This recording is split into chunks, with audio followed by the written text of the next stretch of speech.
young people, what message would you especially like to send to them if they tolerate black on black homicides in regards to being passive or more or less being complacent?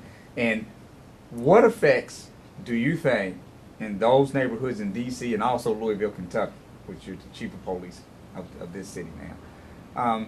What effects do you think those kind of brutal acts and that kind of behavior, activity and patterns, kind of effects does that have on young children when they're a part of hearing about black on black homicides and being a part of the, if you will, the aftermath of a homicide and standing around and looking at that situation?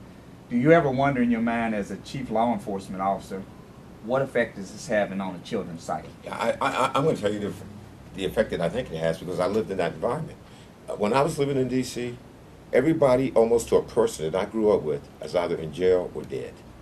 And I'm going to tell you why that's the case, because they were victims of their environment. In other words, they lived in a certain part of town, and what they saw every single day was violence.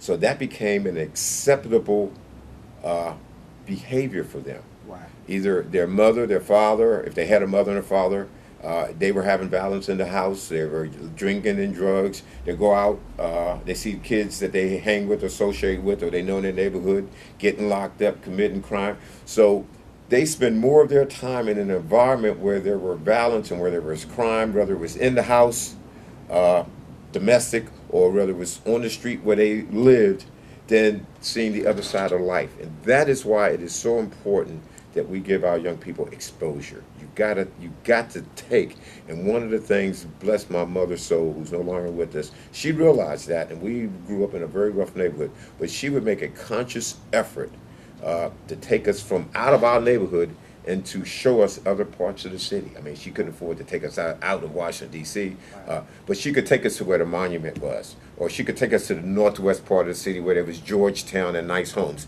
She made it a point to show us other environments other than the environment that we live in, or take us down the road to King's Dominion, which was an amusement park in Virginia, because she realized that you become a victim of your environment unless you have the opportunity to be exposed to something different. So we have got to start exposing our young people of a more global world.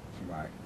Because if you live in the West End, and you live in a particular part of the West End where all you see is shootings and stabbings and drugs and the deterioration of the homes, that becomes a mindset. Right. You think that's the only thing that exists, and it becomes acceptable. Right.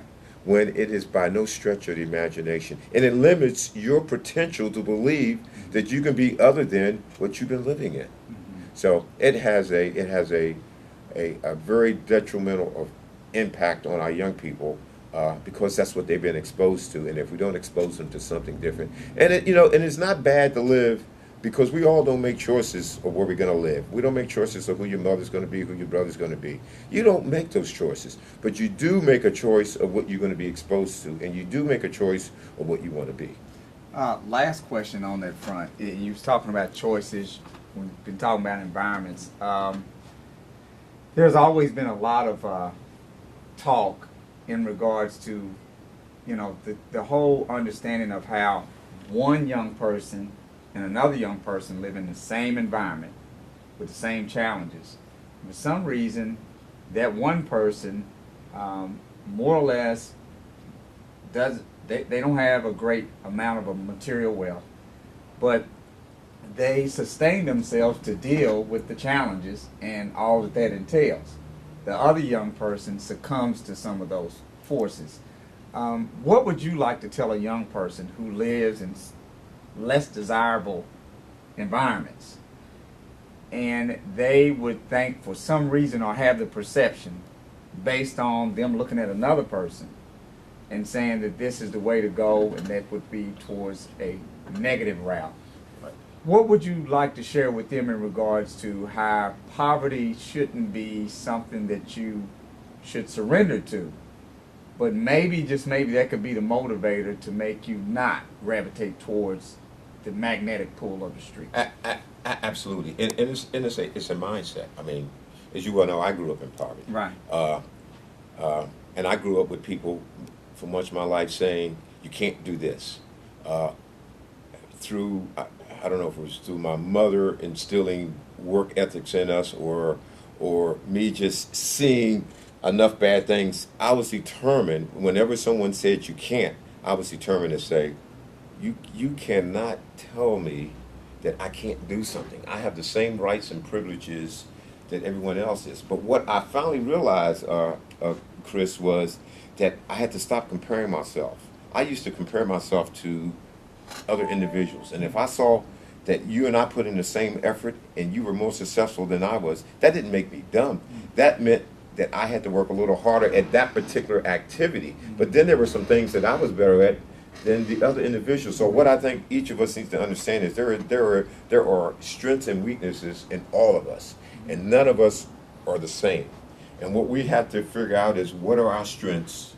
We have to maximize those. We need to figure out what are our weaknesses and not compare them to other individuals, and we have to minimize them. And then we have to have the individual courage and confidence, which is a big issue with a lot of our young people. And that's where you and I and other adults play a role, is help build that confidence. They have to have that individual courage and confidence to understand what they want and what it takes to get it in a legal perspective. Wow. But I will tell you that I believe from the bottom of my heart, everyone, with very, very rare exceptions, can be whatever they want to be in this country.